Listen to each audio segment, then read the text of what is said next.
عدالت نے غیر شرعی نکاح کیس کے قابل سماعت ہونے یا نہ ہونے سے متعلق درخواست پر فیصلہ محفوظ کر لیا۔ ڈسٹرکٹ اینڈ سیشن کورٹ اسلام آباد کے جج قدرت اللہ نے بانی P T I Imran Khan اور بشرا بی بی کے خلاف غیر شرعی نکاح کیس کی سماعت کی۔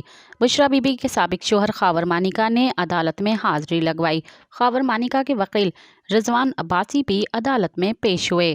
وکیل درخواست گزار رضوان عباسی نے کہا کہ عدالت میں 2 گواہ پیش ہوئے، ایک نے وقوع آنکھوں سے دیکھا اور دوسرے کو بتایا۔ اس پر جج نے کہا کہ آپ قانون دیکھیں، قانون کیا کہتا ہے۔ قانون کے مطابق ایسے معاملے پر شکایت کنندہ کے ساتھ 2 گواہوں کا ہونا ضروری ہے۔